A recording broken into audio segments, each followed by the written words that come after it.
Okay, this is now being recorded.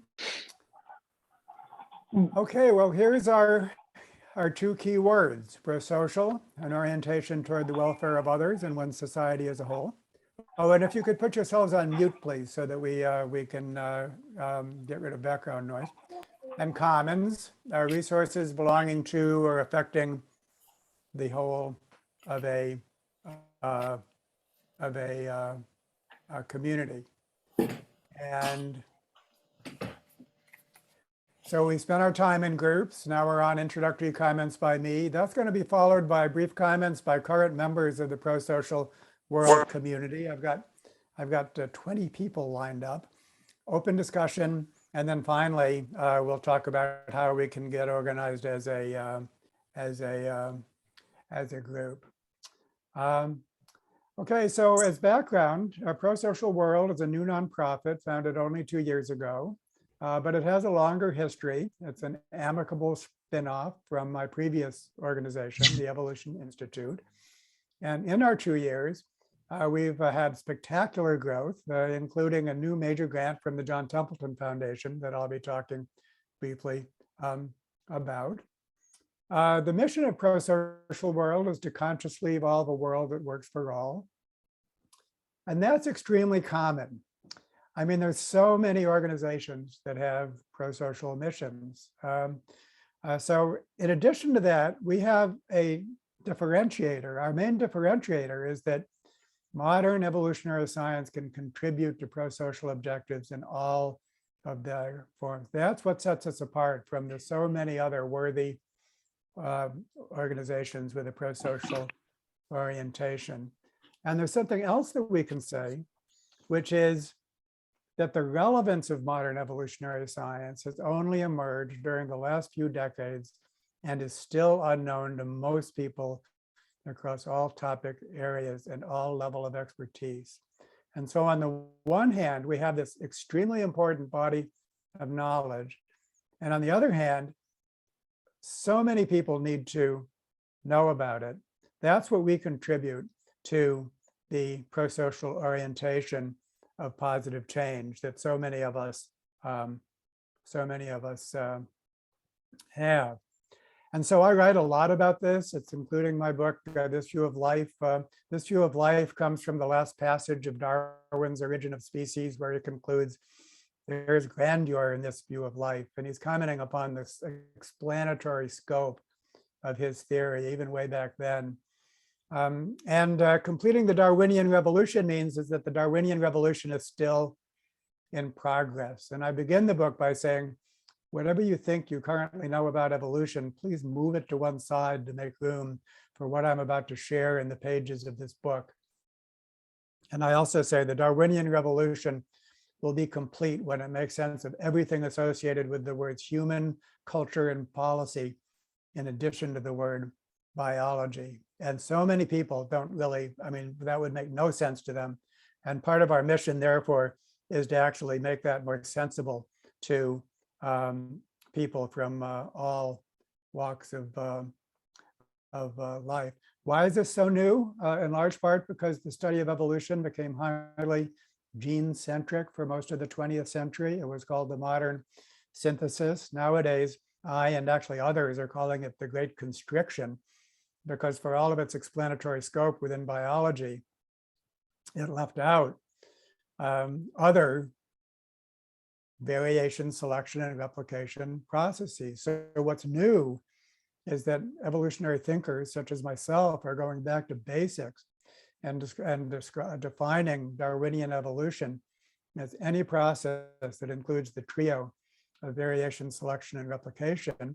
So that now includes human cultural evolution, personal evolution, what B.F. Skinner calls selection by consequences. And something else that's new is to go beyond the tradition of individualism, the idea that the individual person is the fundamental unit of analysis and all things social must be reduced to individual thought and action, which has been the dominant intellectual tradition for the last 70 years, is something that we are going beyond. So that's one of the other things that's new, is beyond individualism. And so I'm not here to give a lecture on these topics. Here's some of the insights very quickly. All of the fast-paced changes swirling around and within us can be understood from an evolutionary perspective. Evolution doesn't make everything nice. Evolution results in problems in addition to solutions. Special conditions are required for prosociality to evolve in a Darwinian world. Cooperation is the signature adaptation of our species. The age-old concept of society as an organism, actually for the first time in the history of ideas, can be placed on a new scientific foundation. And especially the concept that's not individuals, but small groups are the cells of multicellular society. We evolved in the context of being members of small and, for the most part, highly cooperative groups. And that has to be reflected in our modern social organization. All the time I talk about the archipelago problem, that knowledge and practice are isolated into many islands of thought with little communication among islands.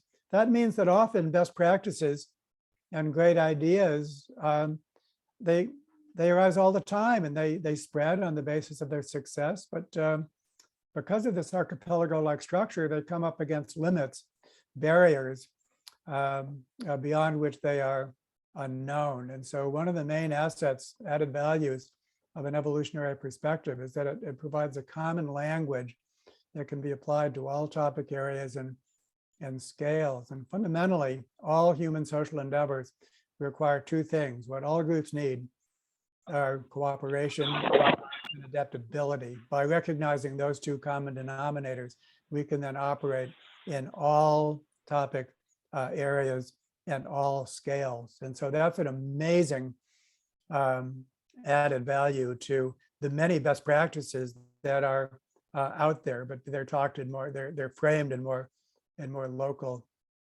terms. And so given our mission and our main differentiator and the state of things today, that means that a large part of what we do at Prosocial World is to catalyze research and teaching across the in all topic areas. Anything that takes place at a university, potentially we can do. And I think that there's an interesting comparison between Prosocial World and the Santa Fe Institute, which of course is famous for putting the study of complex systems on the map. And I think Prosocial World can be like the Santa Fe Institute in that respect. But that's not good enough, or at least that's not enough in order to realize our mission of consciously evolving a world that works for all. And here's how Prosocial World is actually different from the Santa Fe Institute, which is primarily an academic institution. In our case, we're really leaving the ivory tower to help steward the process of cultural evolution in the real world. And that brings us to my book with Paul Atkins, who is on this call, and the co-founder of Prosocial World, and Stephen C. Hayes, who is the person who founded acceptance and commitment therapy training, on our book Prosocial, and using evolutionary science to build productive, equitable, and collaborative groups. And as we say in that book, this book is written basically for everyone, not the academic, for everyone, even a high school student. And so this is the sense in which we're operating in real world settings, as the ultimate realization of our mission. And Paul has this really nice way of framing this, what we're doing. There's evolutionary theory, which provides a kind of a foundation. And then we have one pillar, which is called contextual behavioral science. I'll measure that. I'll say a tiny bit more about it in a minute. And there's another pillar called the core design principles. And we have generalized both of these from an evolutionary perspective. So they stand upon the evolutionary foundation. And those two pillars make it possible then, in a practical sense, to work towards a world that works for all. So I think this is really great framing. And so here's the two pillars. The core design principles are based on the work of Elinor Ostrom, a political scientist who won the Nobel Prize in 2009. She studied common pool resource groups. So if you know anything about the commons, you know about Elinor Ostrom. And this basically, the generalized version, provides what all groups need to be cooperative. And then contextual behavioral science, especially the form called acceptance and commitment therapy and training, is developed by Steve Hayes. And it's what all individuals and groups need to be adaptable. There's our two common denominators. And to my knowledge, as far as I know, Prosocial World is the only organization that explicitly combines these two pillars. Why? The Archipelago problem. Elinor Ostrom was a political scientist. Contextual behavioral science is in the applied behavioral sciences. Almost no one really knows of the simultaneous existence of these two bodies of thought, much less how they can be generalized. So I'm moving very quickly. I think, thankfully, a lot of you know this material. And of course, the whole point of this, for those who don't, is to invite you into a world where you can learn about it in abundance. But in the Lynn Ostrom, with whom I worked for 3 years prior to her death, derived these core design principles, which are basically enable groups to avoid the tragedy of the commons, groups attempting to manage common pool resources. These core design principles, when they're implemented, and they are not always implemented, then allow groups to self-manage and their natural resources. With only a little bit of rewording in the middle column, we can then generalize these so they apply to just about any group. You can think of cooperation itself as a common pool resource. And then the function of these is listed on the third column. Basically, we need to have the group has to be defined. Almost all groups are socially constructed. They have to be organized to avoid, to suppress the potential for disruptive self-serving behaviors. And then there have to be appropriate interactions among other groups that reflect the same principles. And so these basically forms the cooperation pillar. Any group that implements the core design principles will function as a group. That's a pretty bold prediction, but we've done research around it. So here's one article that on this topic. It was a survey article in which we asked the participants to think of two groups that they know well. Let one be a work group, a place of employment. Let the other be any other kind of group. And then please provide information on how well those groups implement the core design principles and how well they function as groups.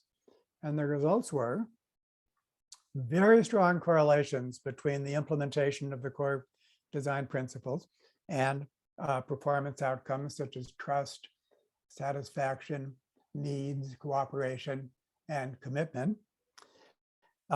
So very strong correlations. Business groups need the core design principles no less than other kinds of groups. And on average, business groups are deficient in all 8 design principles. This is huge. If all groups need the core design principles and business groups on average are deficient in all 8, think of what that means in terms of our economy. The biggest deficits are in CDP 7, local autonomy. In other words, many people in their work can't do their jobs as they see fit. CDP 1, strong sense of identity and purpose. Many people in their jobs don't find it very meaningful work. And CDP 3, decision-making. Many people in their jobs are not a part of the decisions that affect them. Does that sound familiar? And so why is it that business groups, on average, now there's variation around that average. And so that means that some business groups do implement these core design principles and they function very well. And other kinds of groups sometimes fail to implement these core design principles and they function poorly. So there's variation around both of these averages. But when we ask, why is it that business groups are deficient in all 8, we can trace it to the way we think about things.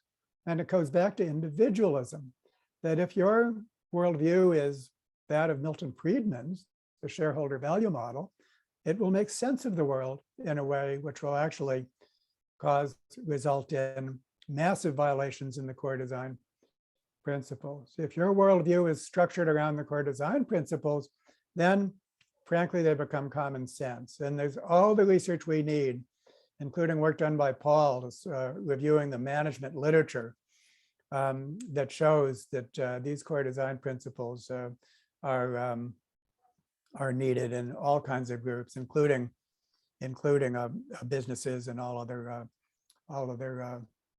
organizations. Okay, so now to turn to contextual behavioral science and the ACT matrix. Here's the matrix. It's a particularly speedy form of acceptance and commitment therapy and training. First, a word about those 2 words. If you're very distressed, then you're said to need therapy. But no matter what your level of functioning, you can always benefit from training. Even the most elite athletes benefit from training. And the principles of ACT apply across the full spectrum. So no matter what your current level of functioning is, ACT works very well. And so it divides the space into 4 quadrants. On the top is your inner thoughts and feelings, what goes on in your mind, what people cannot see. And in evolutionary terms, we call that your symbotype, because your meaning systems, everything in your head, actually are a lot like your genes. This is called dual inheritance theory. And to think of our meaning systems, symbolic meaning systems, as like our genes is a tremendously powerful metaphor. Not a metaphor, it's a comparison. On the lower half is how we act, what takes place in the world, what other people can see. And in evolutionary terms, that's your phenotype. You might have heard about the genotype-phenotype relationship. Here we have a symbotype-phenotype relationship. On the right-hand side, we have thoughts and actions that take you towards your valued goals. And on the left, those that take you away from your valued goals. And to see the world through this lens, to spend some time on each quadrant, both as an individual and as a group, is tremendously effective at increasing psychological flexibility, or in evolutionary terms, adaptability. And so this is something that you can look forward to, and some of you already have, of this as a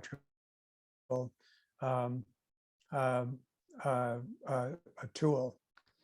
And for people that don't know about contextual behavioral science, I just am always so impressed to tell them just how validated it is by science. This is actually an old slide which says over 300 RCTs.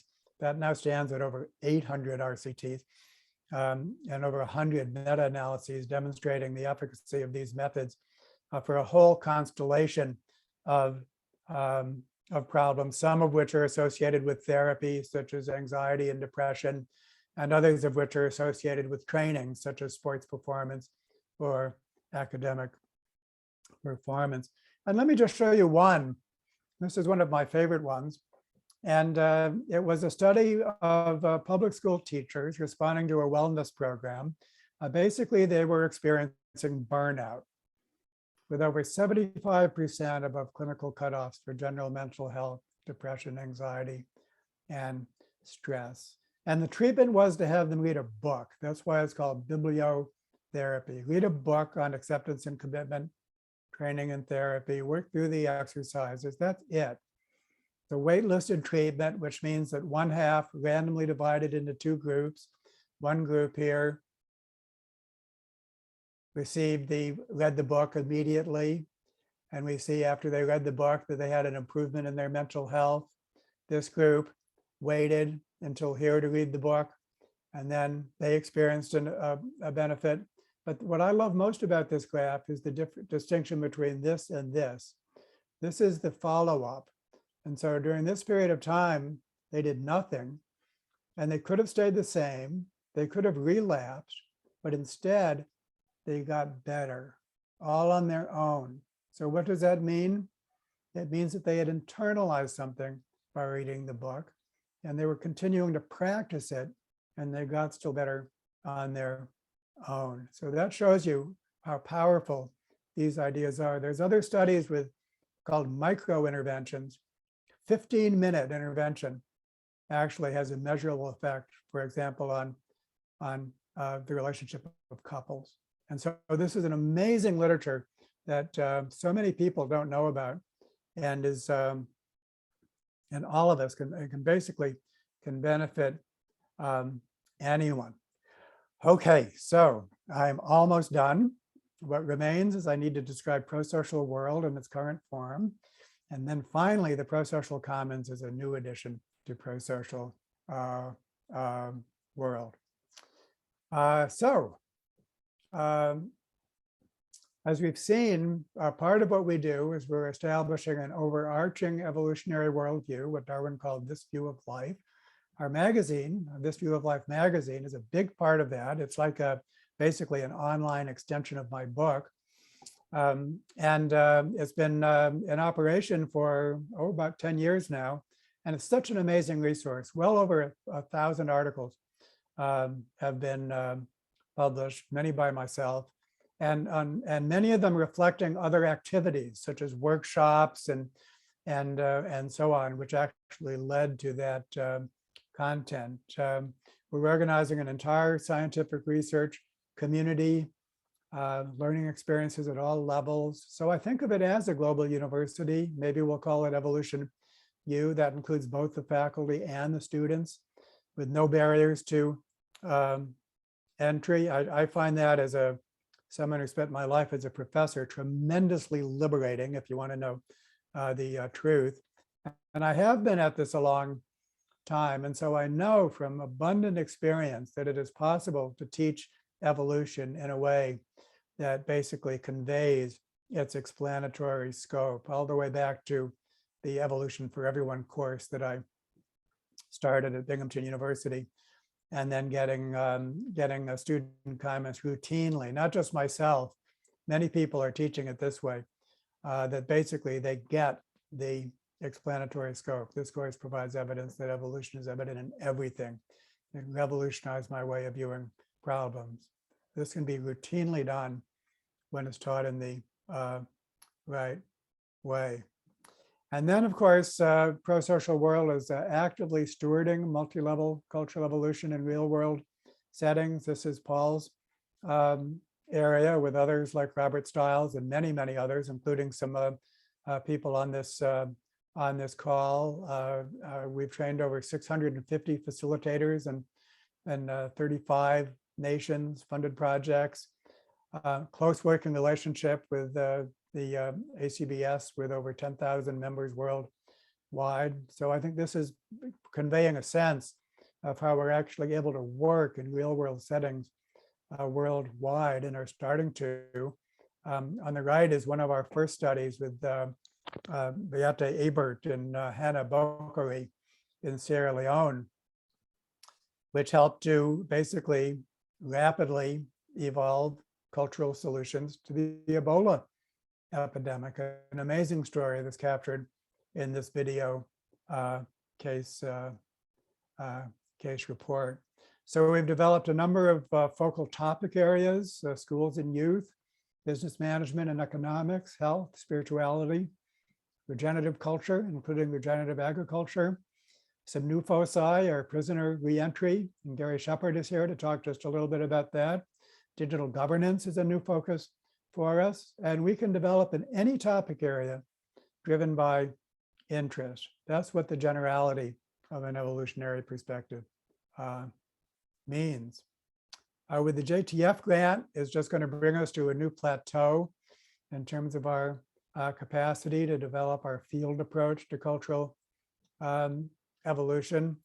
This graph here is by someone named Donald Stokes, who nicely has on the x-axis practical applications, and on the y-axis foundational research. Any quadrant can be occupied. Up on the top left, we have purely foundational research, just asking the big questions. And he names that for Niels Bohr. On the bottom right, we have purely practical research.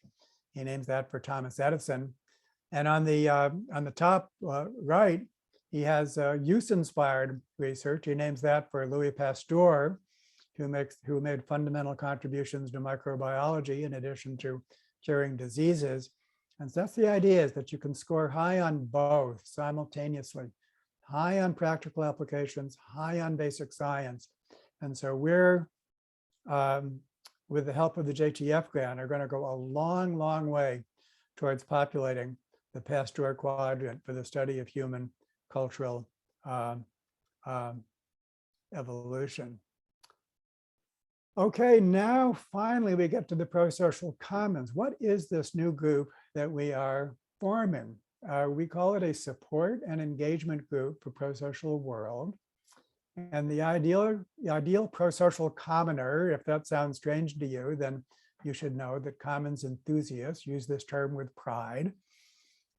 We proudly call ourselves commoners. The ideal prosocial commoner first has a prosocial orientation, wants to make the world a better place, understands or is intrigued to learn more about the relevance of evolution for achieving prosocial goals. There's our differentiator. Wants to contribute multiple forms of capital to the effort, and wants to be involved in ways that make the best use of their talents and are maximally relevant to their own lives and interests. Let me describe myself as an example. I definitely have a prosocial orientation. With many others, I want to make the world a better place. I deeply understand the relevance of evolution. And so I just give everything I can to the effort. I'm retired from my professorial job, but I work just as hard as I ever did. I give all the money I can, all my book royalties, all my speaking fees. Every year I look inside my retirement account to see what I can get from there. I do not regard it as noble or a sacrifice. It's simply what I want to do. And it's the most meaningful way that I know to spend my capital, my multiple forms of capital. So I might be an extreme case, but I think that that's the kind of person we're looking for to become a prosocial commoner. So what's the kind of support the Prosocial World needs? Financial support always. Donations are an essential revenue stream for any nonprofit organization. Volunteer help in all phases of our operation. Wouldn't it be great if you could be donating your talents to what we are doing? Participation in existing topic areas, and then the co-development of new initiatives. The people on this call and the other people that we work with have just tremendous talents and capacities of their own for co-developing new initiatives at the level of organizations, in addition to the levels of individuals. And then what is it that's maximally relevant to your own interest? You can tell us, but here's what I have in mind. First of all, learn more about this view of life in the context of your own life and interests. Become more adaptable as an individual and work more effectively in groups. Interact with like-minded people around the world. Share the intellectual stimulation that's the best of university life. I'm especially hopeful that this will materialize to help to create local chapters where face-to-face interactions can take place alongside online interactions. These chapters could be university-based, or they could be community-based, and they could have many different foci. And Jeff Pystrak, my friend and colleague here in the Ithaca area, is going to speak briefly about what we're going to get going, trying to get going in the Ithaca area. And I also have friends from the Binghamton area that are on this call, David Curry and Eric Jensen, who have been working in the Binghamton community for a long time. To use your talents to your best advantage, and to contribute to a common pool of resources that can support your own projects. So of the funds that are raised, and the volunteer help that's raised, that can go right to the projects that we can co-create in the Prosocial Commons. And I think in a number of ways, if you have something that you want to do, and if it strongly aligns with what Prosocial is trying to do, then Prosocial can be probably the most effective way for you to do it. And the Prosocial Commons is one entry point, not the only entry point, but one entry point where we could, basically, you could think of it as like an incubator of ideas that can be funded from our own common pool resources. Wikipedia is a wonderful model. Everyone knows about it as a self-organizing cultural superorganism. I did a amazing conversation, which is on the right, with a senior member of the Wikipedia volunteer force named Anne Klin, that takes a deep dive into how Wikipedia works. And so I highly recommend that you listen to that. It includes a detailed comparison of Wikipedia with the Ostrom's core design principles. It's very sophisticated in its operation. Amazingly, it works efficiently with a 30-to-1 ratio of volunteers to paid staff. Imagine if we could do anything close to that. Richly rewarding for its volunteer members, not a solitary activity, not at all. The reason that it's so engaging is because it provides a rich social life. Anne Klin said, she knows about 20 marriages that have been formed through people working on Wikipedia. They're meeting up online, they're meeting up in person. And the main difference between Wikipedia and Prosocial World is that Wikipedia basically has quite a specific prosocial objective, whereas we have a more diverse portfolio of prosocial objectives. But that's the only difference really that I can see. And so I'm very excited about emulating Wikipedia and also using our own tools. Okay, so I think you can see that the Prosocial Commons is itself an experiment in multi-level cultural evolution. And in the last segment of the introduction, I will outline how the Prosocial Commons will be organized at its inception in a way that allows continuous improvement. And that, of course, will be co-created. But now, at last, I'm eager to introduce you to some members of the prosocial community. So I will stop sharing. And I have a roster of people to call upon. And it's a shame that I have to ask all of you to be so very brief. But that's the way it has to be. And all of these, of course, are introductions, so that really by joining the Prosocial Commons, you'll be able to see more of these folks is the way to put it. But I want to begin with Paul, my co-founder. Paul, and Paul, you got up at 5 a.m. because you live in Australia. That shows you your intrinsic motivation. Thanks, David. Thanks very much, and welcome everybody. Thanks for that wonderful description there. Look, I'm really excited to see how this experiment unfolds. This is an experiment in building a culture of gift and support and mutual engagement around the topics and groups that are most important to you. We already have extensive partnership with at multiple levels with organisations, business organisations, with social movements. We have, David hasn't had time yet to talk about this, unfolding relationships across Latin America, the Global Charter for Compassion movement, for example.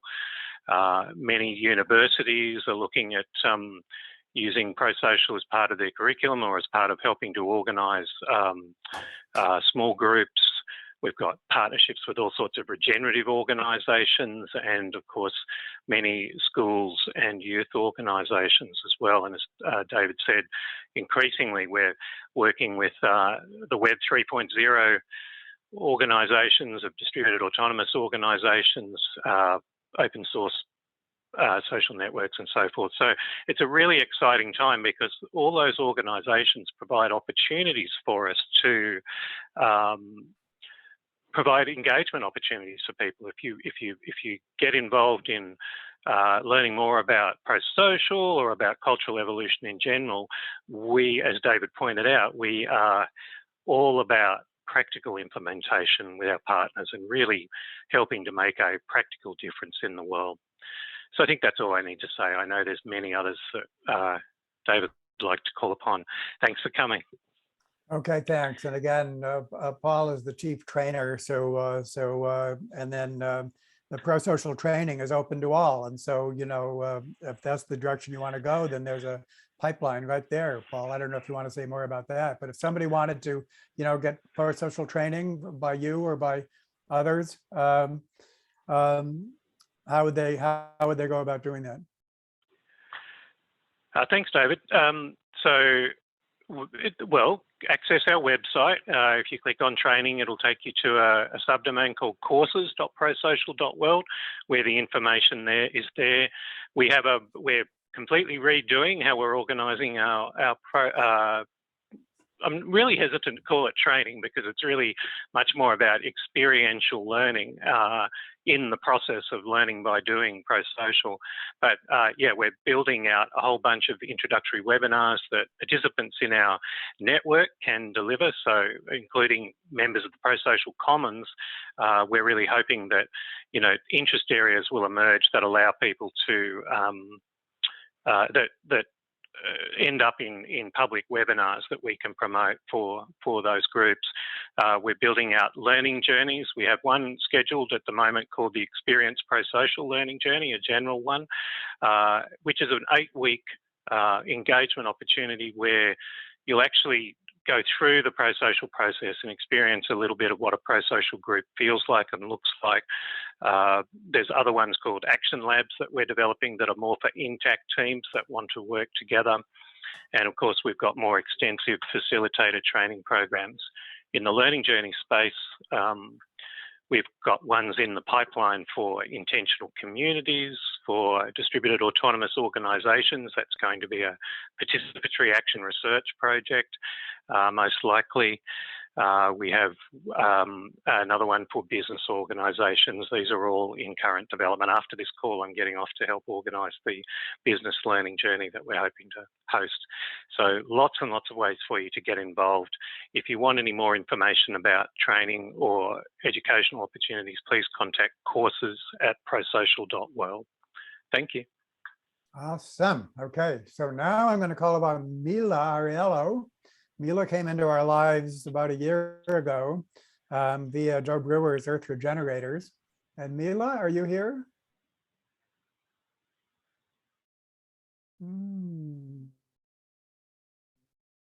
Okay, Mila.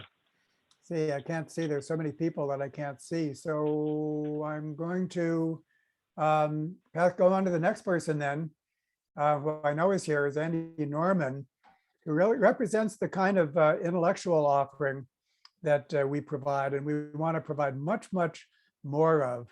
Andy is the author of a great new book, Mental Immunity, and you could talk a little bit, you can plug your book a little bit, Andy, in addition, your new organization, in addition to Examined Lives. So Norman, can you check in?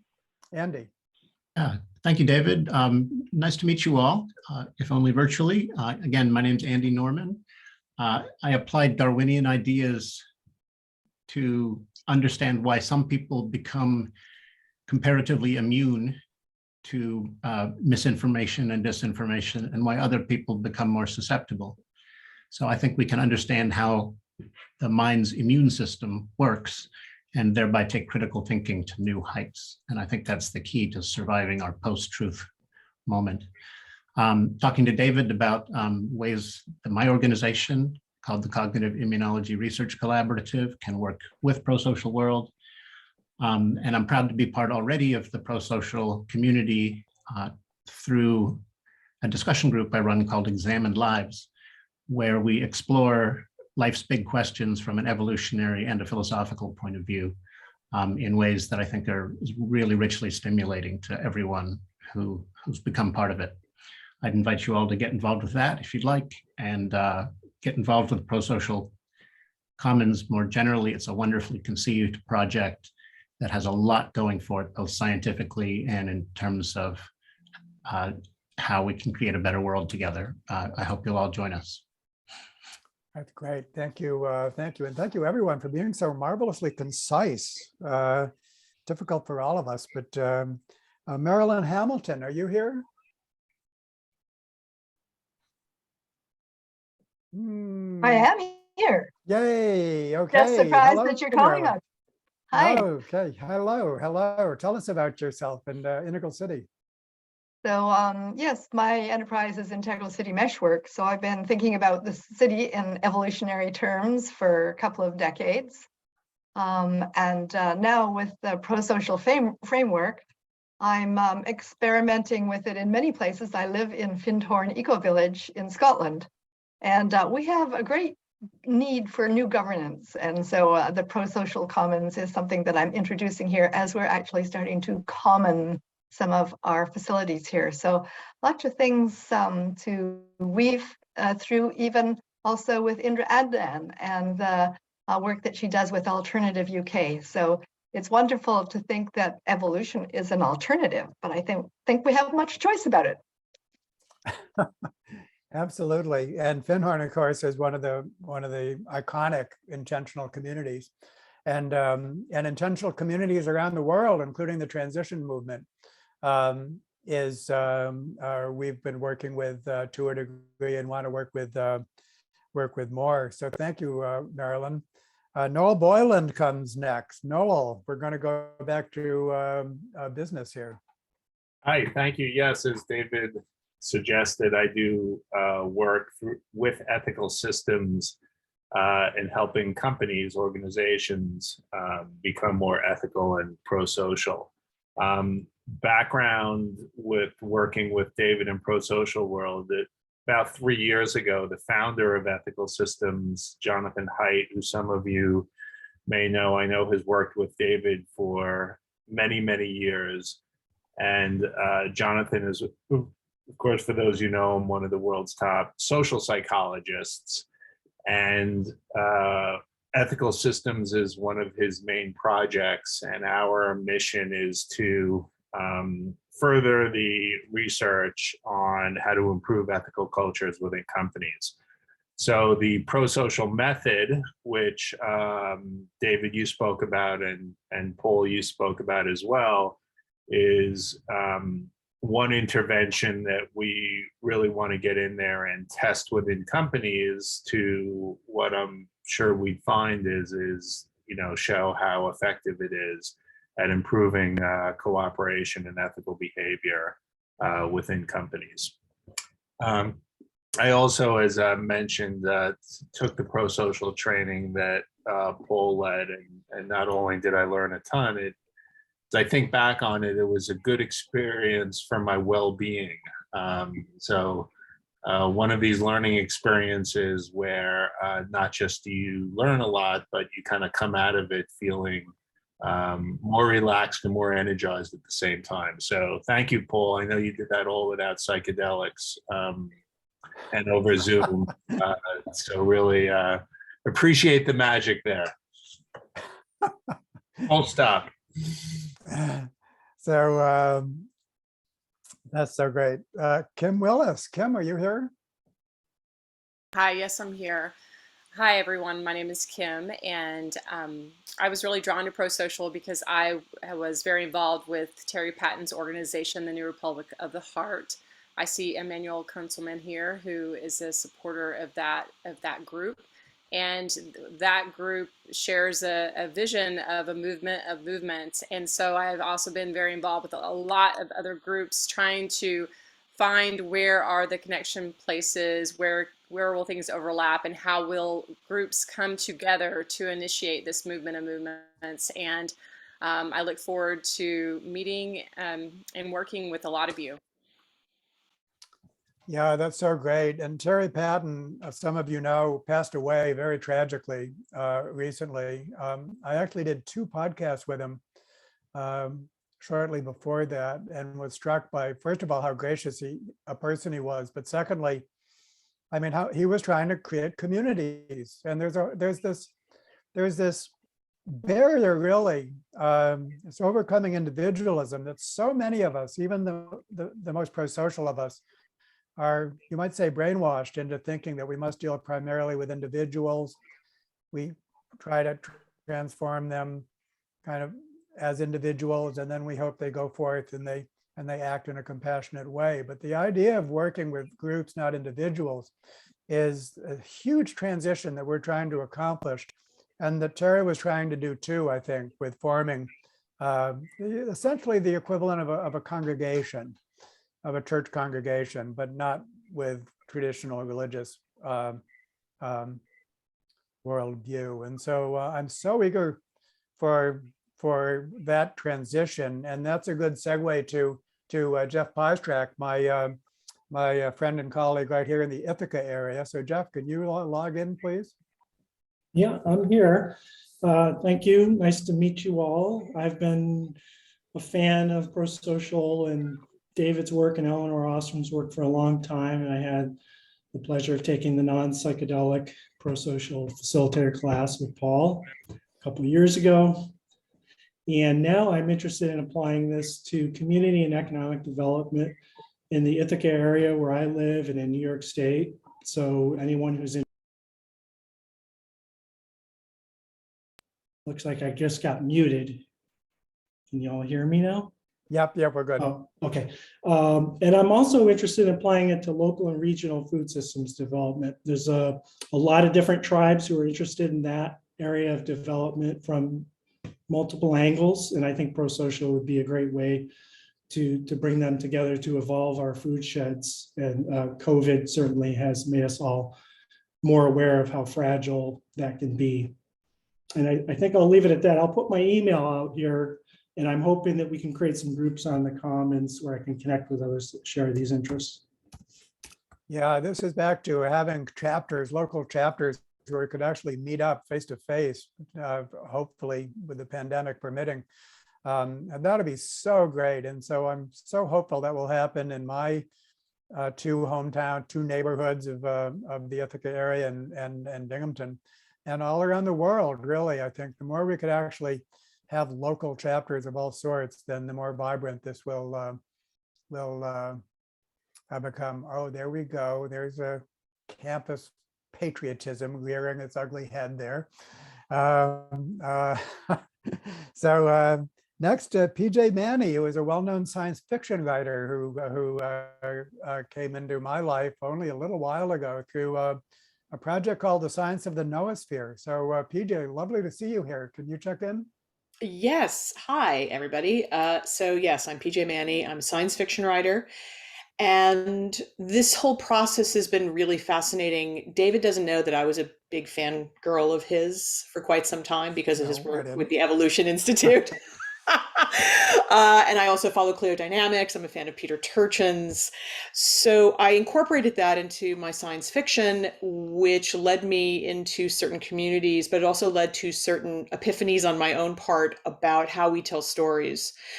I founded a group called the New Mythos, which is about 350 science fiction and fantasy writers and other creatives and academics who work with story to analyze how the stories we tell, unfortunately, support the individualistic, conflict-driven myths that we are moving away from as a species. And we're looking to create new myths, new stories, new structures to effectively tell stories that focus on community and building together and all the pro-social ideals. On top of this, because of that work, I got pulled into working on the Noosphere with the Human Energy Project. So I'm right now developing a series of short films about the future. I'm their in-house futurist and screenwriter on these projects, as well as putting together a science fiction prize for short stories along with David Brin, who David so wonderfully interviewed both of us very recently. And we're putting together a science fiction prize to encourage new and old stories that focus on what we call new spheric solutions, how to use the power of a global brain to solve our big issues. That is so amazing. And stories is something I did not emphasize enough, and all of the arts, I did not emphasize enough in my introduction. It's a huge dimension that we're wanting to develop. And there's several people on this call, including Bob Atkinson and Sandra DeCastro-Buffington, that are all about stories. Jeff Janong, who's also on this call and will be speaking, likes to say that we need to be like a chair with 4 sturdy legs: science, technology, spirituality, and the arts. And I think that the arts from an evolutionary perspective is exceptionally fertile and one of the most so far undeveloped areas. So there's so much that can take place there that spans the range from just thinking about it academically, intellectually, to actually doing it. And I don't think there could be anything more exciting than that. If I can, Well, if I can just add one yes. quick thing, I just noticed in the chats, a lot of people are trying to message me directly here. I will put my contact information in the chat for everybody, and you can also contact me. The New Mythos group, which is absolutely, it's unfortunately because of new Facebook rules, we had to make it a private group. So you have to message me directly, but I can invite you, I can friend you and invite you into the group from there. So I'll go ahead and put some of that information in. Glenn Markham writes, the arts don't think they're going to develop, do they? And so there's the beginning of a conversation. I'm actually going to muzzle myself because there's so much to talk about. But you know, that's exactly the kind of thing that could take place. If there's a group, I mean, a part of the Prosocial Commons that wants to just to take a deep dive into the arts, which can take place in a number of ways, well, let's do that. That's the sense in which we're free to do whatever we please. So and I would be there for that for sure. Well, Gary Shepard, you are an amazing person. Please introduce yourself. So my name is Gary Shepard. I've been released from prison a year ago. I did 30 flat years in prison. My story is a little bit different because in the all the dilemma and chaos of my life and what happened to me, it basically forced me to search for what had happened in my life and to search for purpose and meaning in life. And as a result, I became very, I should say, driven towards the evolutionary ideas and ideas of prosociality and cooperation. That became for me like almost like a meaning system in my life, that like a spiritual quest to change the world and make things the better, and also understand how everything works and functions in the world. And I actually used those ideas to educate others in the prison and start peer education and mentoring programs, and then reentry programs ultimately out on the streets. And I was released a year ago, earlier than I was supposed to, because of help from different attorneys and people that I had worked with in the reentry field, and then some of the prosocial community and supporters. And I'm still out here helping in reentry, trying to combine reentry with prosocial, but also to continue to spread that prosocial message and the evolutionary ideas. And for me, the evolutionary worldview in a spiritual way to the rest of the world. That's so amazing, Gary. We go back years now, and so, excuse me, I'm tearing up. But Elizabeth Castillo, I have her next because, Elizabeth, you have your own entry into Prosocial, but then you've joined up with Gary, and you're a professor at Arizona State University. So if you could come next, please.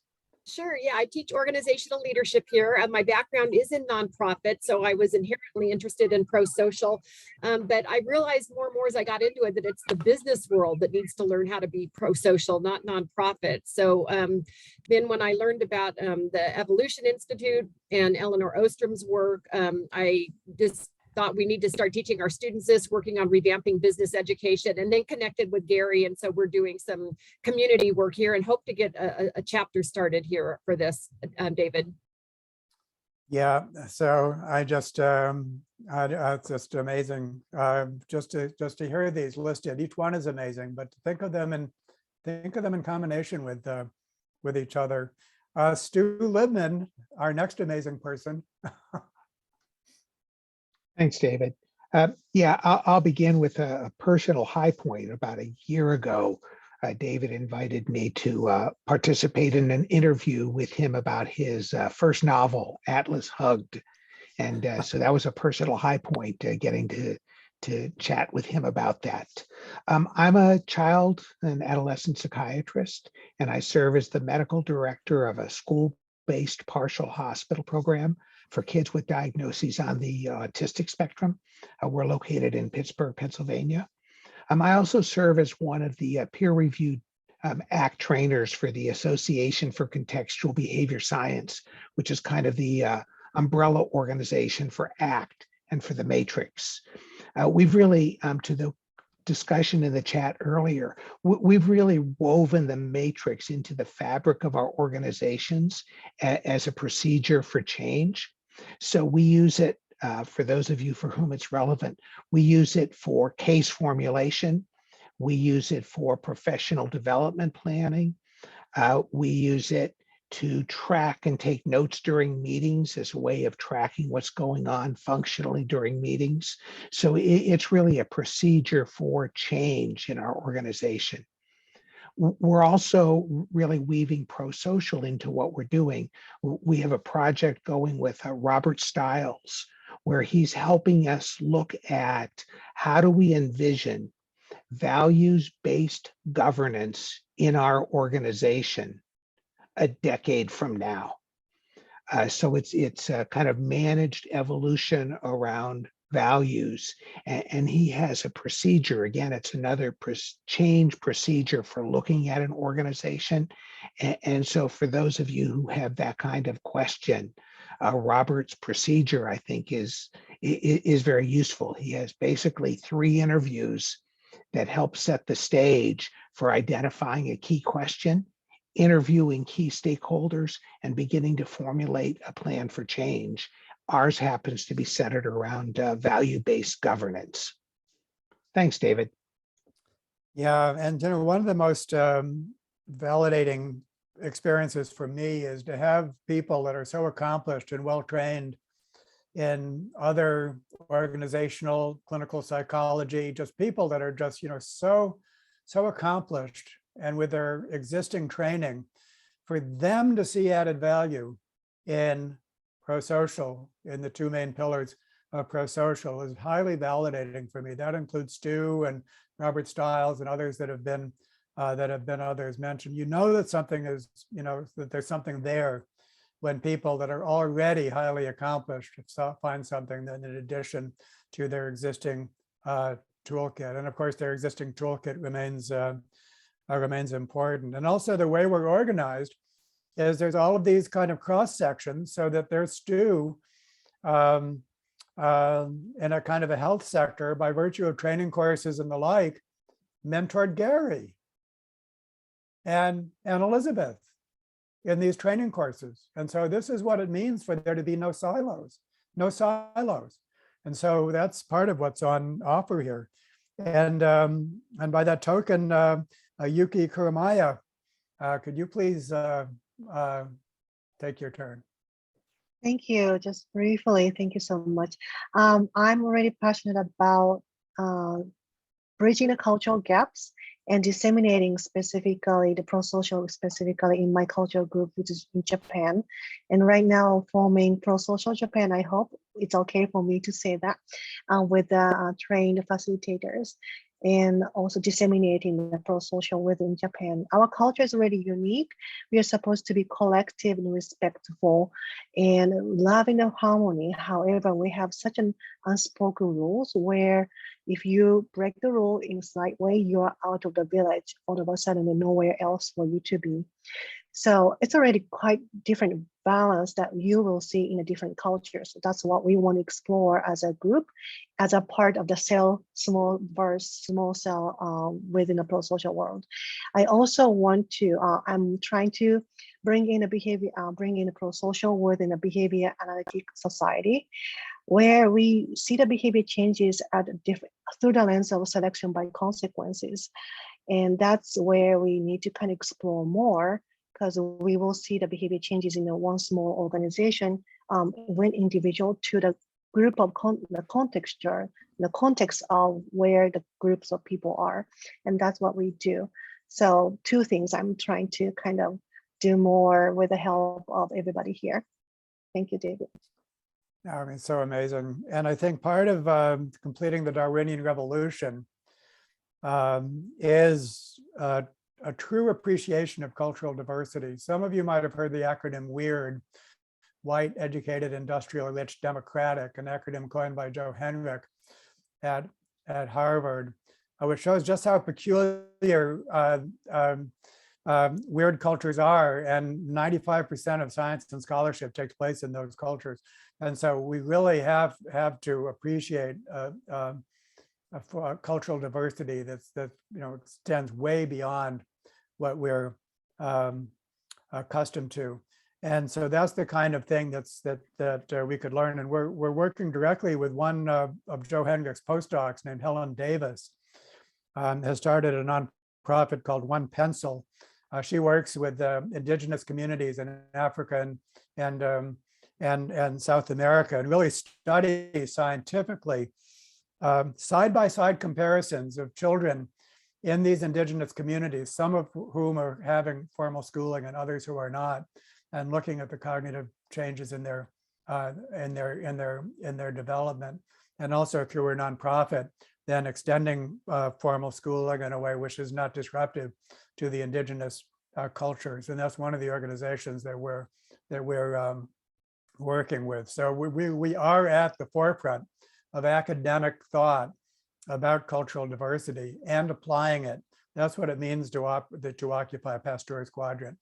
And so it's just amazing that we're doing that. And Yuki, you've been so great in terms of basically being an interpreter of Japanese culture and applying it to prosocial training. I know Paul appreciates that as well. It's like, you're saying, we have to change some things here in order to get this right in my country. So and then to be doing that.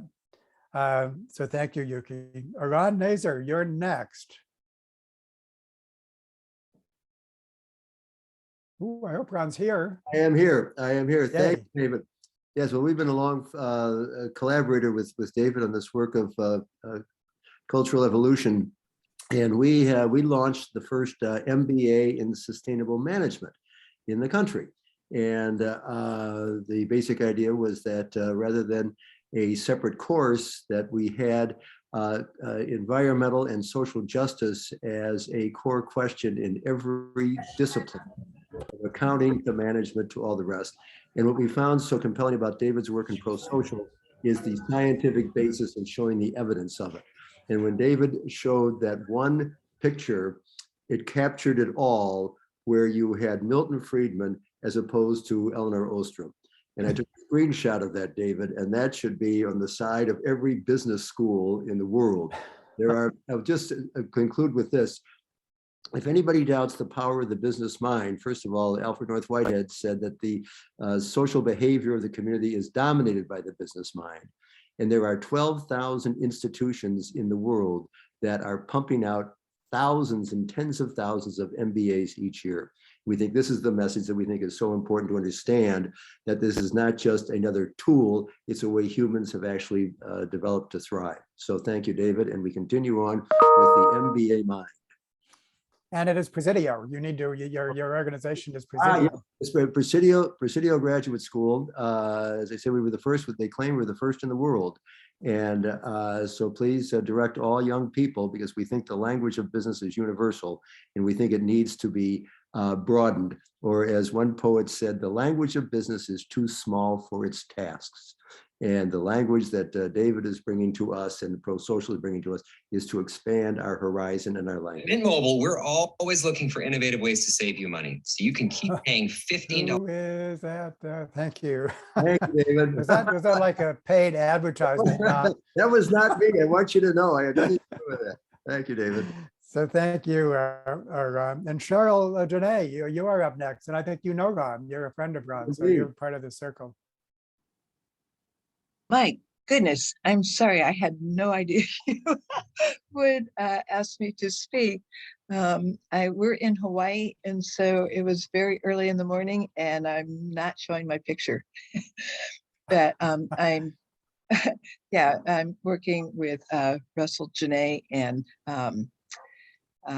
Pete Richardson, Dwight Collins, who is working with Ron Naser, of course, at the Presidio.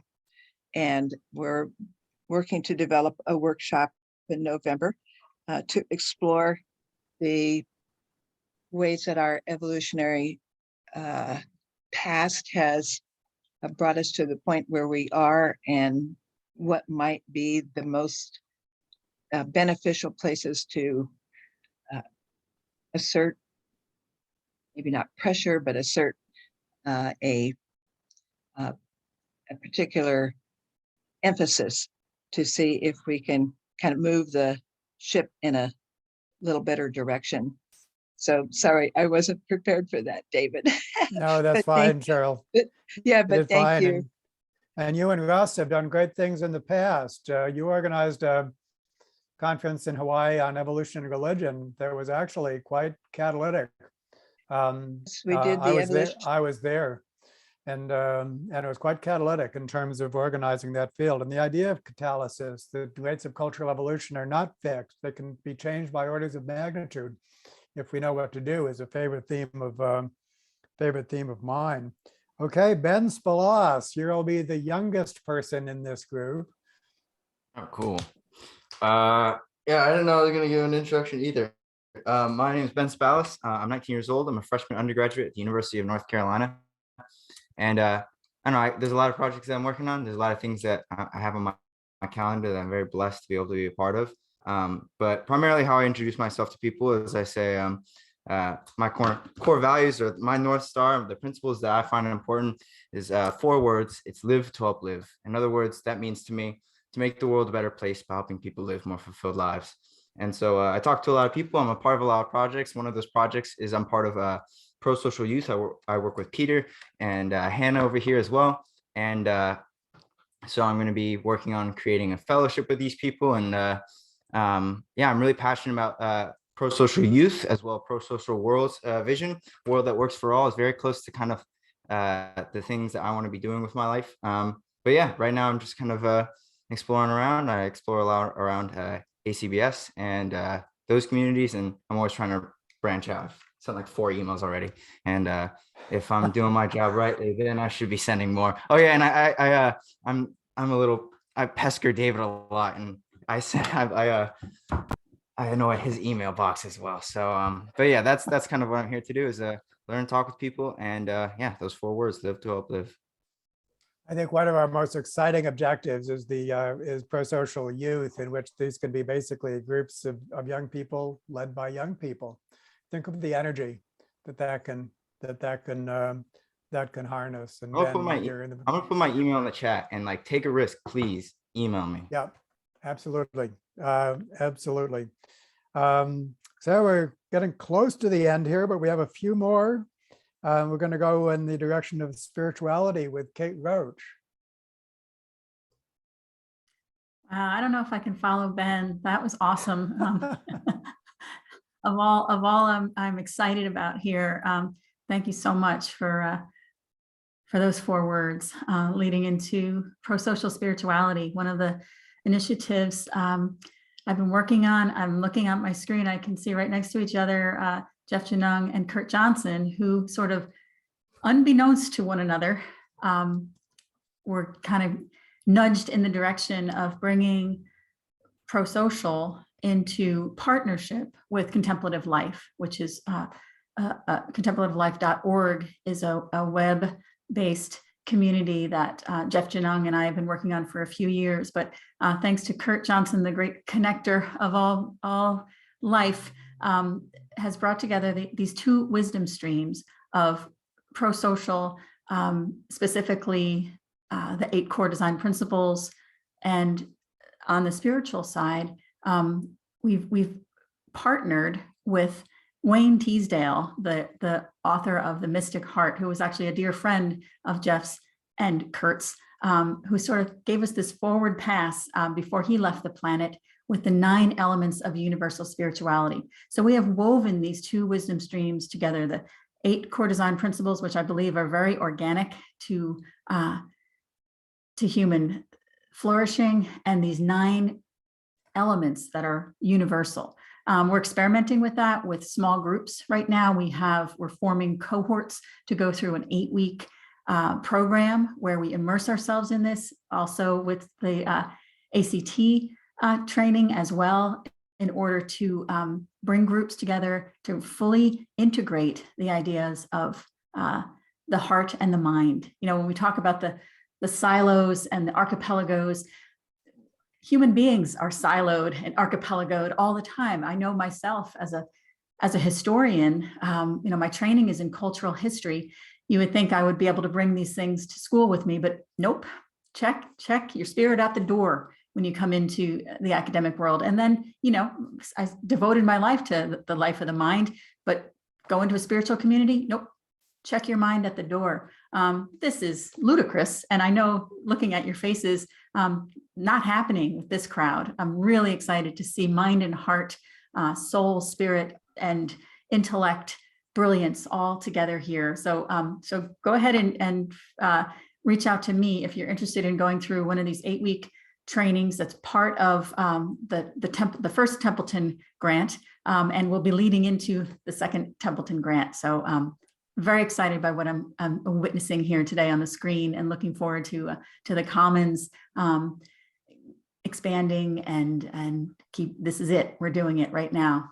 Thanks, David. Yeah, and this is an example of occupying the Pasteur quadrant, that we're really doing science around this. And lovely to know that the people involved, the science part of it, adds to it.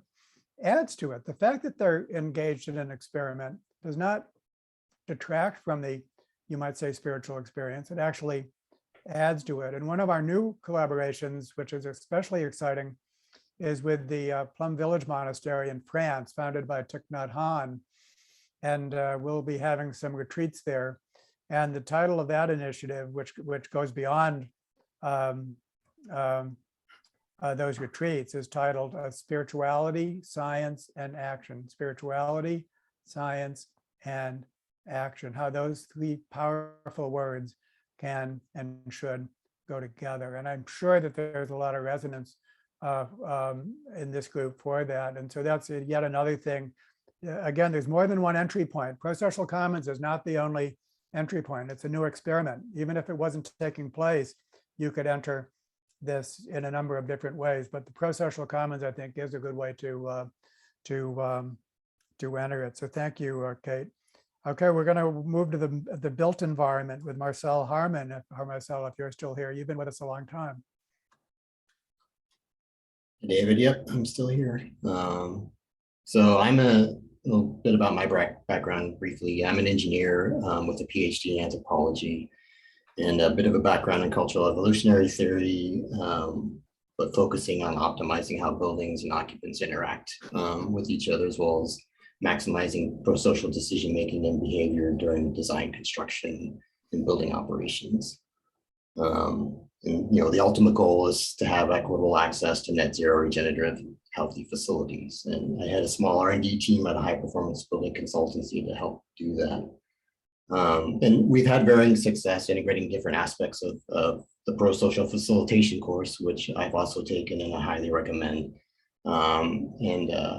Implementing that, as well as aspects of the ARC process and Ostram's principles into our firm's human-centered design approach, and the tools that we've developed and our methods for engaging key stakeholders. But there's certainly more room to grow here. And I think a lot of that remaining room for growth is tied to a lot of larger social, political, and economic barriers beyond which we as an individual firm can impact at an individual project level, or that's within the control of a single building owner or developer, right? There's return on investment analyses that are driven by very narrow definitions of economic value. There's very slow adoptions of more stringent codes by municipalities, those types of things. And so I'm kind of hoping that the Prosocial Commons can offer a means of, maybe providing a spark for, if not addressing some of the larger barriers per se, but at least more effectively working within them. Yeah, and that illustrates so much, including, multi-level, how often things can work well, but they can still be disrupted by factors beyond your control, and so that there's a need to work at multiple levels. And the fact that when you're trying to evolve complex systems of any sort, a complex genetic system or a complex cultural system, it's hard. It's hard, face it. But of course, it's what we must do. But it's not just like a stroll up an adaptive peak. So, but nevertheless, it can be done. And then, Marshall, you have a wonderful special edition of This View of Life on the built environment that's available on the website, and it's an example of the kind of thing that This View of Life does. Basically, is to provide an outlet for this kind of thing. Okay, Sandra de Castro Buffington, we're back to stories here. Hi, everyone. I'm Sandra de Castro Buffington. It's so good to be with all of you. What an amazing group of people. And that's exactly what the Commons is designed to do, is bring us together. We might never meet otherwise. So I have been working on prosocial storytelling for the last 15 years, primarily with Hollywood. We had 565 prosocial storylines on 91 TV shows across 35 networks in 3 years. And I've been doing this a lot longer. And so my job has been kind of as a story whisperer, a provocateur of the industry, an inspirer of the creators of television and movies, to tell stories that they might not either be exposed to or care about otherwise. And the way I've done that is by bringing in people like you, fascinating, edgy people doing out of the box things, and I bring them in to connect with the industry. The other thing I've done is story tours, so taking creative people overseas or locally into communities they would never meet on their own. The goal is to get the stories to be accurate and realistic. It's always entertainment first. I do a lot of research measuring the impact of stories on audiences. How does it affect knowledge? How does it affect attitudes? How does it affect behavior or action? And one of the things I've learned is it is not about finger wagging. Finger wagging does the opposite. What we need is really interesting, edgy stories that draw us in. And if there is accuracy and realism behind that, then people learn. So I just got back. I finished co-producing a film called Brainwashed. I think David used that word earlier in this talk. Brainwashed, Sex, Camera, Power. And we just premiered at Sundance and at the Berlinale, the Berlin Film Festival in Germany. So I'm here, I'm really excited about Prosocial World and about tracking the stories of people who are applying prosocial tools and principles in their work, in their worlds, and the impact that it's having on their inner journeys, their relationship to themselves, and also the impact it's having in their work and their communities. So that's my interest. Thank you. Look forward to being here. Sandra is a member of the board of directors of Prosocial World. You're working with us very closely, and so back to stories is so amazing. Okay, we have 3 more, and then I have my wrap up. So we will end on the hour, and I know some people have to check out, but that's just fine. And so Mark Reiners, are you here?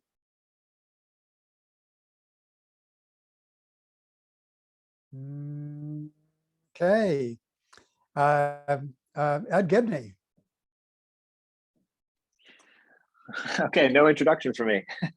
As you mentioned at the beginning, yeah, I'm on a work holiday with my wife in Vienna right now, and we've had problems with our Airbnb all day today. So I apologize if I didn't get a chance to prepare anything. But I'm relatively new to Prosocial Commons. I've been following in the background for a while, but I've been following David's work for a very long time. For the last 10 years, I've been writing fiction and philosophy on a website called Evolutionary Philosophy. And I guess I got into this because I've been following David's work, and I heard him make what I consider to be a philosophical mistake on a podcast once, and I tweet stormed him with 9 tweets telling him why I thought he needed to talk to me about evolutionary epistemology, and we could set some things straight. And he and I got into some long conversations about that and about fiction writing, and Atlas hugged, and I've been happy to work with him ever since. One of the things that I think I'm thinking of working on with Prosocial is, so Dan Dennett described evolution as the universal acid that kind of eats through everything. And David has done a good job of having evolution eat through all of biology, science, the arts. And I'm interested in seeing how that eats through all of philosophy as well. So that's kind of what I've been working on my website, and my project is seeing how an evolutionary perspective changes all of the major branches of philosophy. And that's something I'd love to explore with professional philosophers and just deep thinkers on this site going forward. Yeah, and let me elaborate on that a little bit, because it gets back to Evolution U and the idea that everything that's done at a university could be done on Prosocial World. And I know, because I am a professor and spent my life in that culture, that on the one hand, nothing about philosophy makes sense except from an evolutionary perspective, just like any other topic. How soon is that going to happen? And what you find in any philosophy department, anywhere in the world, even the best, a smattering of people that are approaching this from an evolutionary perspective. You won't find a philosophy department where everyone takes an evolutionary perspective anywhere in the world. Never, nowhere. But that's something that can be assembled. We could actually have the equivalent of a philosophy department in which every branch is staffed by people around the world who actually do approach that branch of philosophy from an evolutionary perspective. And we could organize those interactions. So we could have the first philosophy department in the world that's top to bottom informed by evolution. And we can do that for any other topic area as well. And so I think that that's what I'm excited about with people like Andy Norman and Ed and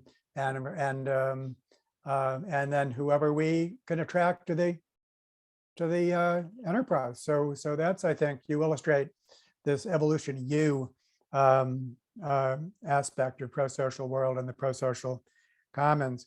Okay, we're going to finish up with Jeff Janung, and Jeff is basically general manager of Prosocial World. Jeff, introduce yourself because you have so many hats, and then that will lead to my wrap-up comments about how we get organized, and I think that we can end up on time. I am sorry that we haven't had more time for general discussion, but I hope that you're suitably impressed by this parade of people that we've just heard from. It's a demonstration about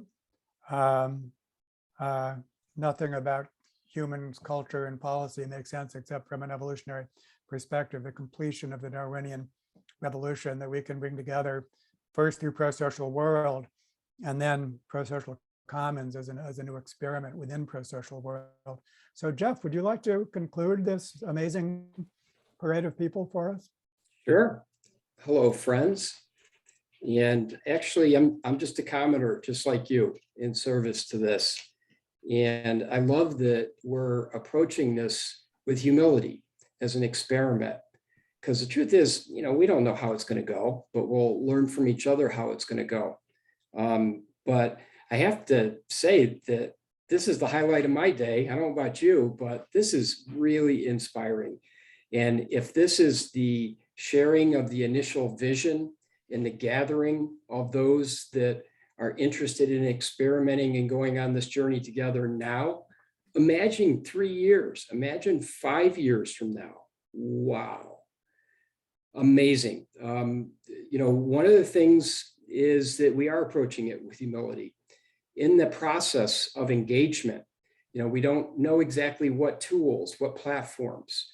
We're analyzing those things and we'll get feedback from you. But we also want to meet everyone where they are. If they have high tech, meet them there. If they have low tech, meet them there. If they have no tech, meet them there. So that we can, one, deeply relate and engage and understand how we can serve each other. And then ultimately, serve a world that works for all. So that's all I have to say. And I'm really, really grateful to be on the journey with you all. Thank you. Thank you, Jeff and Joe. You've been, this Prosocial World would not exist without you. You had the expertise basically to start this new nonprofit. Could not have happened without you in many ways, actually. So let me now return to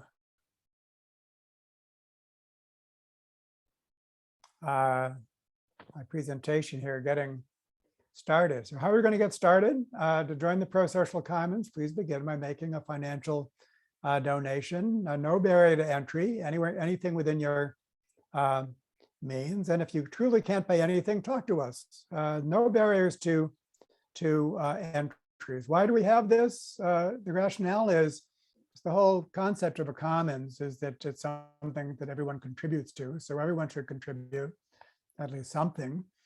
The prosocial orientation means that please be as generous as possible within your means, but at the same time, we don't want to exclude anybody. So no financial barriers to entry. What happens with this money? Some of it supports Prosocial World and the projects that emerge from Prosocial Commons. So in some ways, what we're doing is we're providing a common pool to fund our own projects. And I think in general, Prosocial World can help fund projects incubated within this in many other ways. So just think if what you want to do is well aligned with Prosocial World's mission, then it is very likely that you can do it better through Prosocial World and perhaps with Prosocial Commons being the incubator than on your own. And so let's explore that. Think of it that way, as like an incubator, basically, for prosocial projects. Okay, so phase one is a recruitment phase where we're going to give ourselves about 2 more weeks to build up our numbers. It'll be very interesting to see how many people join up on the basis of this meeting. And then so we'll know that very soon. And then give ourselves 2 more weeks just to start out, make the strongest start we can. Let's let that be a group effort in ways that make you feel comfortable. Not everyone feels comfortable about, inviting people into something or advertising on something on social media or so on. So whatever's within your culture zone, I can tell you that it took me a long time to feel comfortable about being so forthright about inviting people in. But now I'm very comfortable in that role. And so then our group will be formed. Phase 2, we call a call to action. So all the PC members have kindly donated at least some financial capital. Not all of them can commit to active engagement at any given time.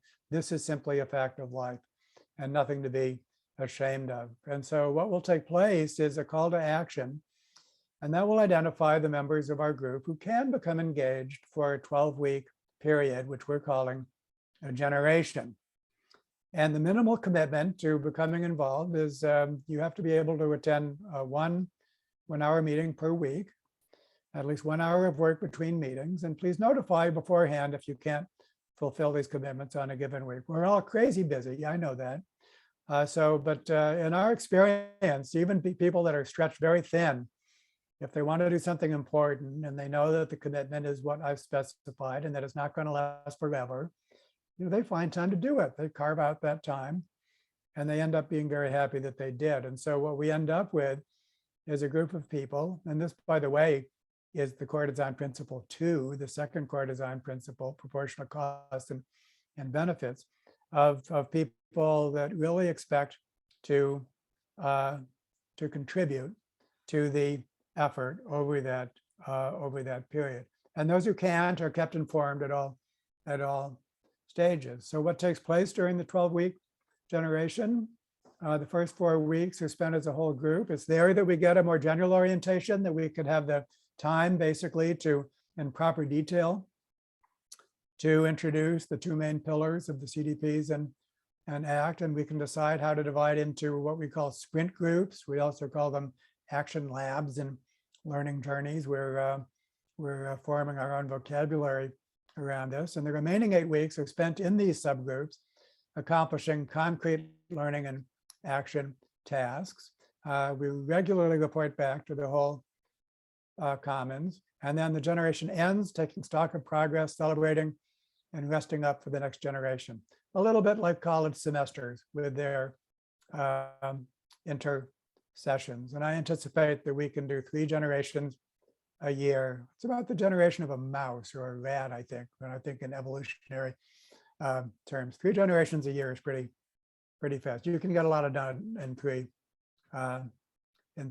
generations. So a little more about sprint groups. It's a relatively small group that exists to accomplish a specific objective over a specified period of time. Not at all a new concept, very common in business management and other sectors. Think the agile, lean, scrums.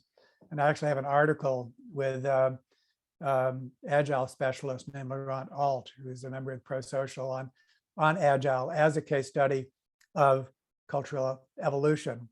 Agile from this perspective. It's a great conversation. But our sprint groups are organized according to our own methods. And so that makes our sprint groups a researchable unit in addition to a work unit. When we form a sprint group, then we'll basically eat our own dog food, as Jeff loves to say. We'll clarify its purpose, that's CDP 1. We'll make an agreement, a design principle agreement, and because we're familiar with the concepts, it'll just be very fast. We're familiar with the matrix, so we'll take a quick spin around the matrix. We'll do what Stu Lindman calls matrixing, a verb. We'll check up at agreed upon intervals. There'll be checkout and performance evaluation. All of this will automatically feed into a multi-group database. This is what it means to be doing science, that Pasteur quadrant of doing science in the real world. And once we get more or less trained up, this can become a second nature. Need not take much time at all, and a very, very wide field of application. Whenever possible, divide work up into modules that could be done in sprint groups. And so we intend to organize that as much as possible. Okay, so how are we going to communicate? Jeff just said that we like to meet people where they are. We don't insist that everyone use a particular method. And so we'll feel our way. Initially, it will be by email. We're using Hilo as it's an open source community platform that we're experimenting with. And so we'd like to engage you in that. And however we do it, we want to provide frequent opportunities for people-to-people interactions. We don't want this to be solitary work. We don't want this to be you interacting online without interacting with other people. I mean, there will be plenty of that, all of that you want, but for the most part, we want this to be done in groups of people that are supporting each other, appropriately structured, and doing work that's really meaningful for them. And so the goal is to provide a rich social environment emulating Wikipedia plus our own methods.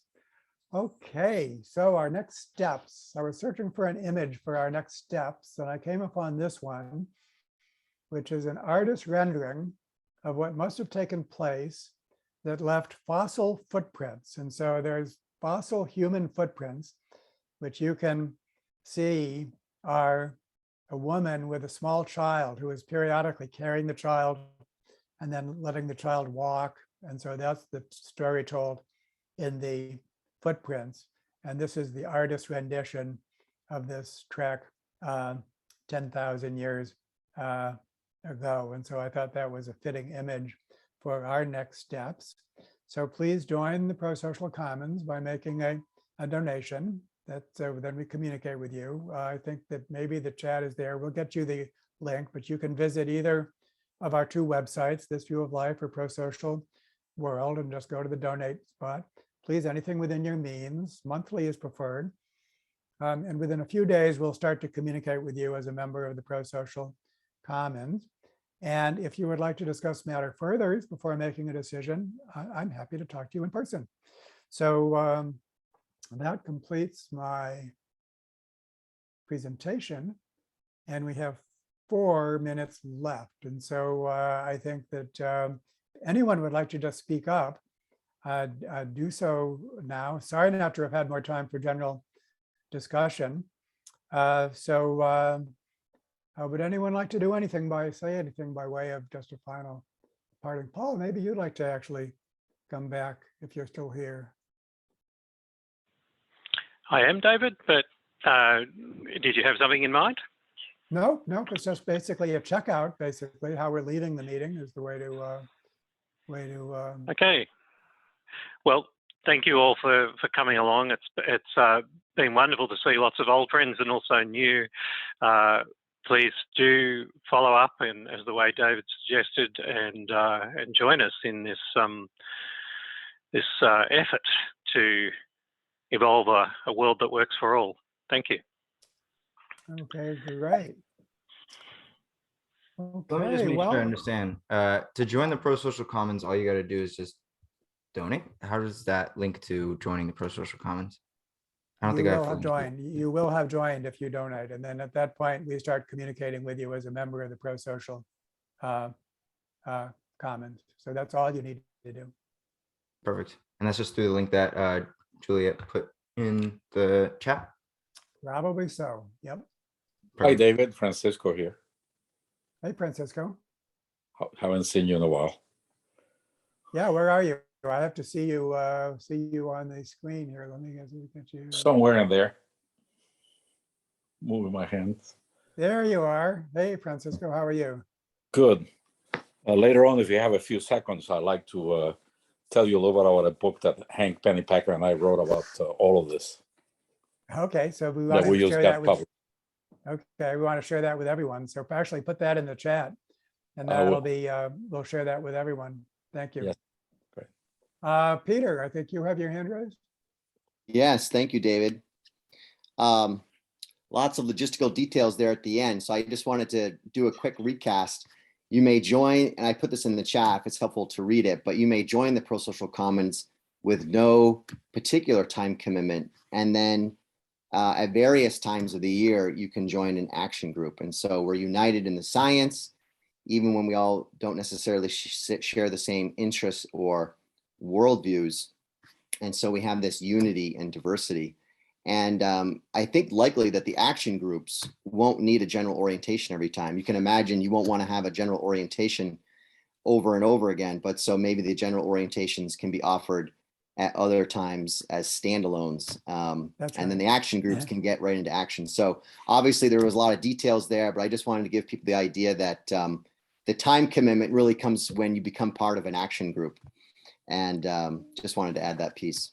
That's great. And this idea of generations is new for us, very experimental. Obviously, action groups can form at any time, and maybe they should.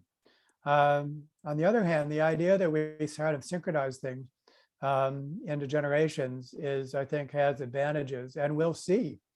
Everything is on the table, basically, and that includes governance, because when we form the first generation, and then we decide how to split into subgroups, and we have a general conversation before splitting into subgroups, a big part of that conversation will be governance. How do we govern our commons? And so that'll be a big part of it. Barbara Harrison, you have your hand raised. Yes. Hello, David. You and I actually met. It's 10 years ago. You may not remember. I came to Binghamton and to talk with you about your book, The Neighborhood Project. I have been, and I still work on single payer healthcare, but I'm looking for a change. I'm finding the group it's not meeting what I need to make change. They don't seem to have a very community approach to wanting to bring people into what's now a very exclusive movement. So do you have to work in your neighborhood, so to speak? I'm feeling very, very isolated here and alone. I don't know if I want to stay in healthcare, but I'm looking to definitely do something with marginalized communities, working with people to work with marginalized groups. I have to read through the information on the website, and maybe this has been so stimulating for me to attend this. It gives me hope that there is an approach to making change that is a we and not an I. So I like that very much. So how expansive does this have to be? You don't have to stay within your community, I guess, is what I'm. No, not at all, Barbara. I think this, I'm so happy that you spoke up, because I think this is like a great case study, someone like yourself. And I would like to think that you could quickly be able to introduce yourself in the way that you have, and to state what you're working towards, which has a certain area, a certain topic area, and you don't know whether it's going to be something in your locality or not. You don't know that. And then to see how many other people in the community share that interest. Right. And it's at that point that what comes after that? Basically, we've defined a topic area, and then probably there's some learning that has to be done.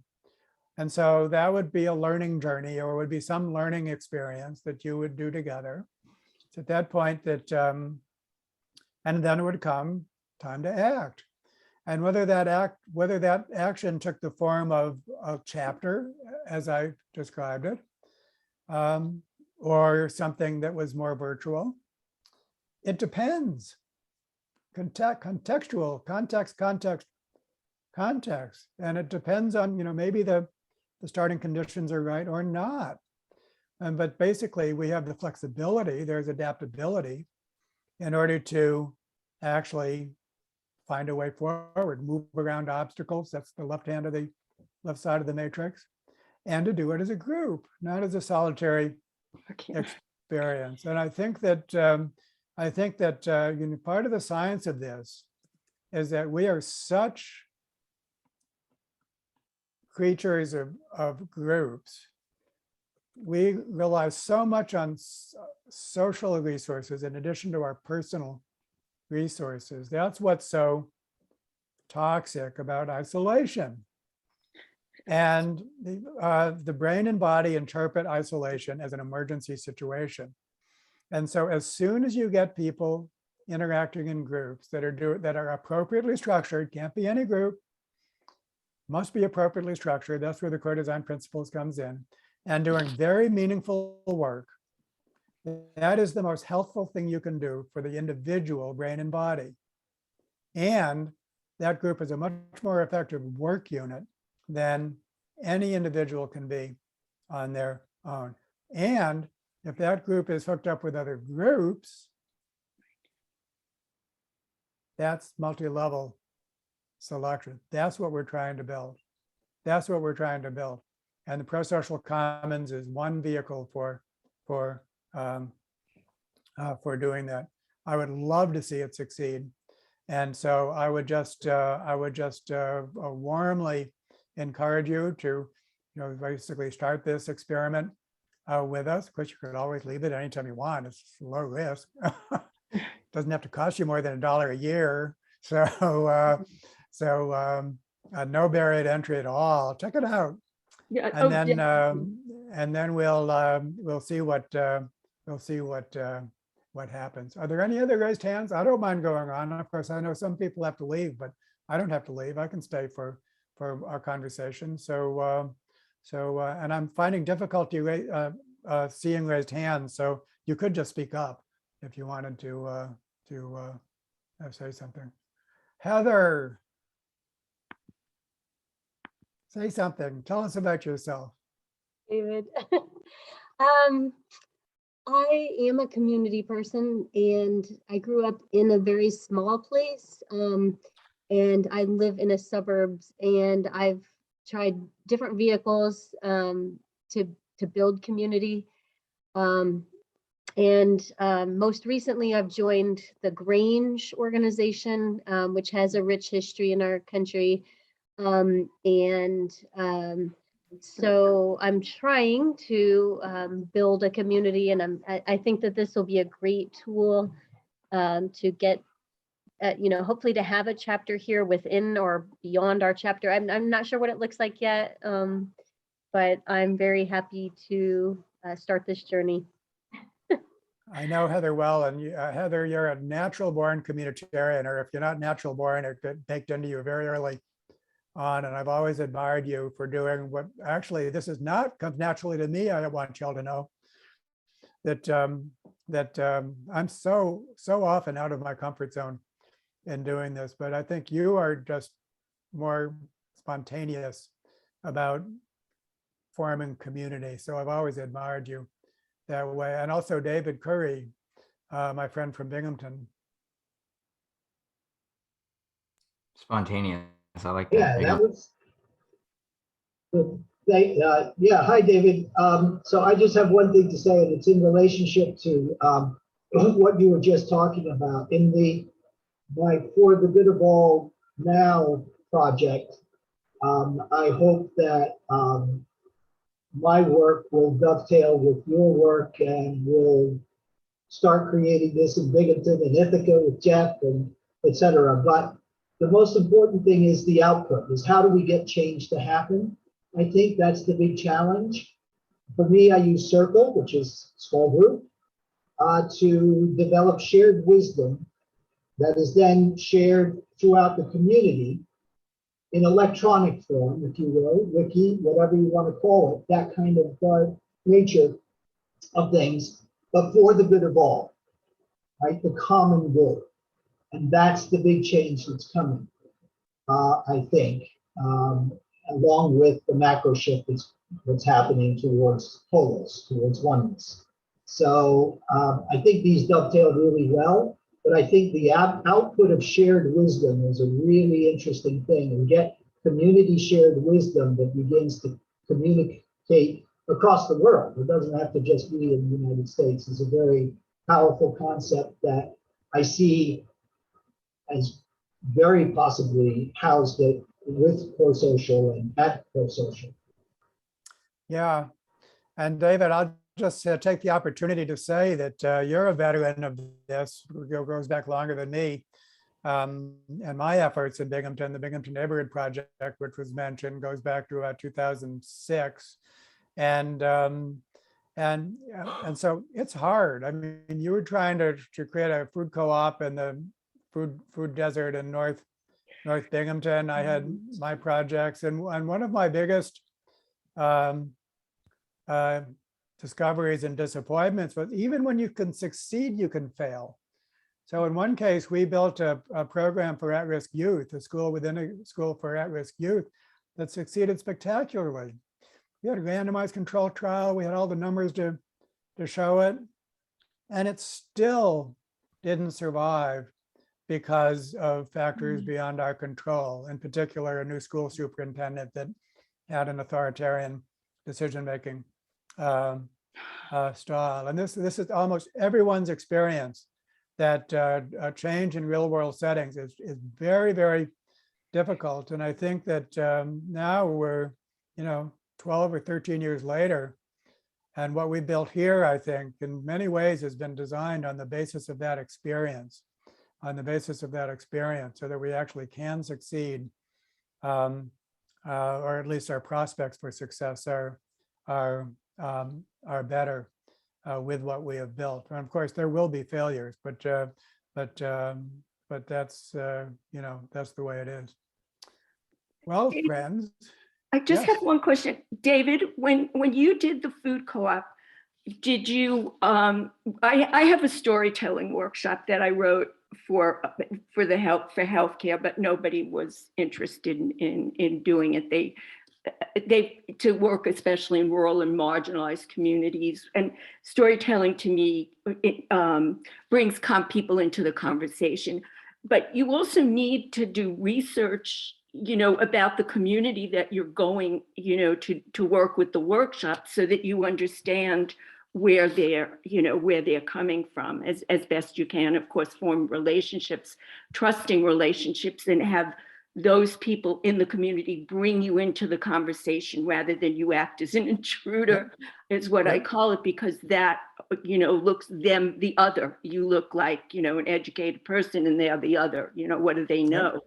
Yep. So when you worked on the co-op, did you do research before to understand where you were going? I'm just curious to ask you that question. Well, it was David. That's the other David. But if I might just insert some things here,